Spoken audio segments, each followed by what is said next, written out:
It's Mr. Sanders, yeah, and we're back with another yeah, and I'll be reporting your weather today. Today is sunny. Lighting might be awkward because you're in the shade, but I'm in the sun.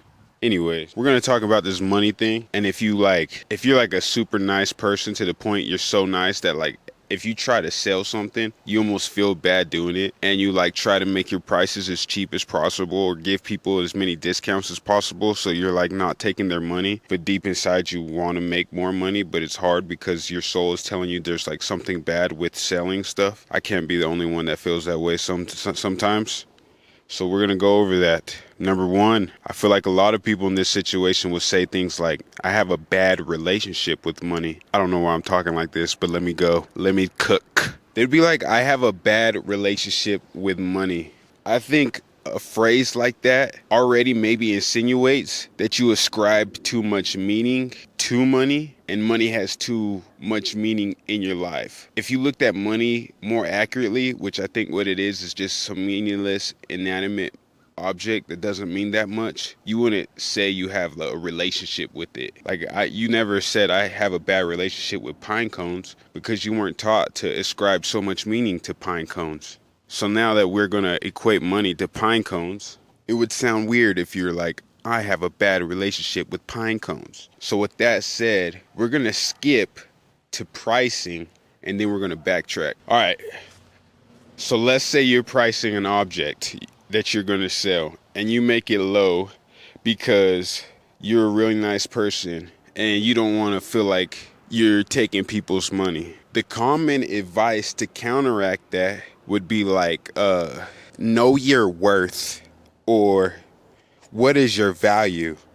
And I feel like I have to talk like a diva when I say that because that's how that advice makes me feel. It's like, know your worth, okay? Raise your prices. But I almost feel like that advice, I could be wrong here, I almost feel like that advice can lead you down the wrong path of thinking because there's no amount of some meaningless object that can compute to your worth as a human being or the things that you can create as a human being. Like there's no amount of this meaningless inanimate object that could calculate or even like or estimate what your worth is. Like they're not even in the same world. You're valuable. This thing has no value, and you can't put them in the same category, or you can't put yourself in the same realm as that. So, yeah, if that makes sense. So it's like, to pick a price, you just have to pick a price that makes sense in people's brains, I guess. High, low, whatever. But that has nothing to do with your value or your worth. Because the value that you are, or the value of something that you created, is like infinite, basically. So like, don't even bring these pine cones to me talking about know my worth. So now we're backtracking. We're backtracking to everybody that feels they want to be extra nice, and you're a super nice person, which is a good thing, but you do it so much that you probably undercut yourself in your own business. Well, here's some things that I came up with in my head that helps me realize that selling is not a bad thing. Number one, you're probably projecting your own insecurities and your own unsafe feeling about your stability onto other people. And you're trying to accommodate all these things for everybody else. But in reality, a lot of people are fine and they're okay with whatever price, and they'll be able to pay it, and they'll be able to move on with their day, and they'll be just fine. And if it was higher or lower or whatever, they would still be fine. And yeah, you were over here projecting your insecurities about money because maybe when you were growing up, money was this huge deal. And so now you think it's a huge deal for everybody else. But that's not always the case. And for many other people, it's not that big of a deal. Also, you hear things about like how the economy is bad and everybody's struggling and everybody's on this tight budget. Even with that, there is a lot of people, mostly everybody, just has junk laying around their house. So even all this struggling times, people are out buying junk, people are still buying alcohol, and people are still buying drugs. So if you create a product that is helping a human better themselves and expand and they got to make a choice between, am I going to buy more junk or am I going to buy your product? You taking their ability away to buy more junk is actually helping them put their money in a better place and putting their money in an expansive place where they will better their life. And some people need nudges to be able to do that. And that's kind of like how you got to think of advertising, maybe. Is like you're just helping people point themselves in the right direction. Because like a lot of people, if you don't help them out, they'll keep going down the path that they've been going down. And usually that path is not that great. So if you help them turn and go in the right direction and they spend the money, they will expand more into their life. So you making a product and selling it at whatever price just help them go in the right direction. Also, a higher price usually makes people commit more.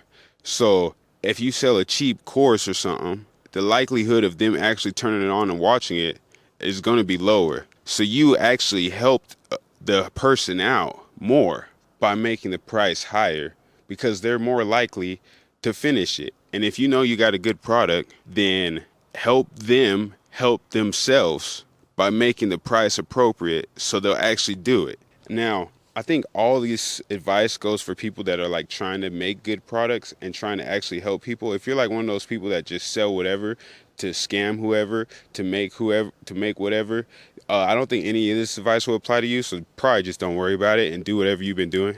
I remember at one of my terrible jobs, I wanted to buy this stock market course that costed like $2,000 or something. So I went to the job extra days a week to save up this $2,000 to buy this stock market course. And the stock market, when I bought it initially, I felt pretty good that like I worked hard for this thing that I saved up to buy. And people like that feeling. They like to work hard for something and be like, yeah, I saved up for this and I worked hard for that. Turns out the course was just a scam, so that felt bad. But if you're not scamming people and you give them that feeling that like, oh, they worked hard for this and they saved up for it, that's also a good thing too. And there are people that have money and they just want to spend it because they want to spend it on you because they like you as a creator or they like what you do. Like there's creators that I would buy their stuff just because I like them and I want to support them. And some of them don't really give me the opportunity to do that because they don't sell anything. And I sometimes wonder they don't sell anything because they don't want to be that creator that always selling something to somebody. But they could at least sell something and I'd buy it just because I like them. So there's that too. Some people want to buy stuff from you just because they like you. So give them that opportunity and that gift to do that. And at the end of the day, I think we can kind of turn it around to like, it's not about the money at all. It's about people's expansion, getting out of their stagnant situation and expanding their life and living fully.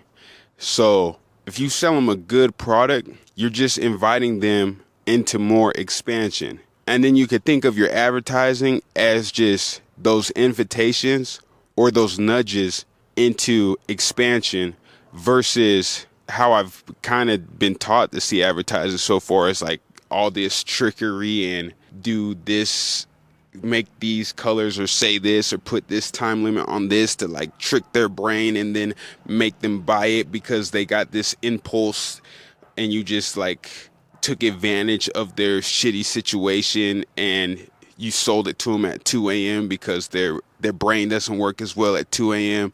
So you tricked them into buying it. You don't really have to think of your advertising like that.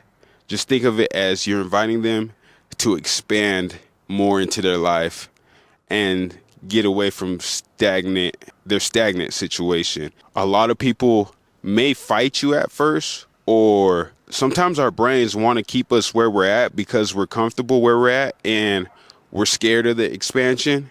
And so some people need more nudging to help themselves into expansion. Like if you're selling, let's say if you're selling like a training or a weight loss thing, a lot of people are going to, that if they haven't worked out at all before, they're going to fight you for a while before they get on the program. And after they get on the program and feel better, they're going to thank you. But it was you that had to give them that little nudge at first. And that was your advertising or your convincing or just your help. Basically, all it was is just help to expand together. And now you have more resources to help other people. Like now that they gave you money, you have more resources to build better products, to build better services, to help more people expand. So it's really just like a feel good expansion thing.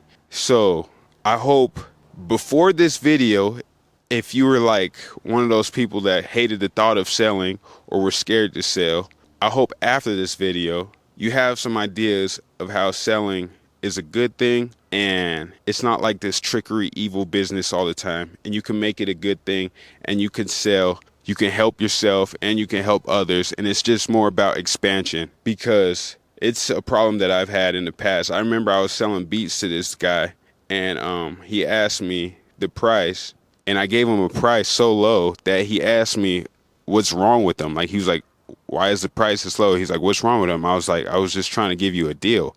And he was like, bro, and he gave me the price that I should have gave him. And he's like, I'll just give you this. And he just gave me more money than I had asked for, just because he was just like, you're undercutting yourself. And he wanted to like show me that I don't need to make everything so low and so cheap. So I have a huge problem with this. So you don't have to feel so bad about it. It's a good thing. It's a good thing for everybody.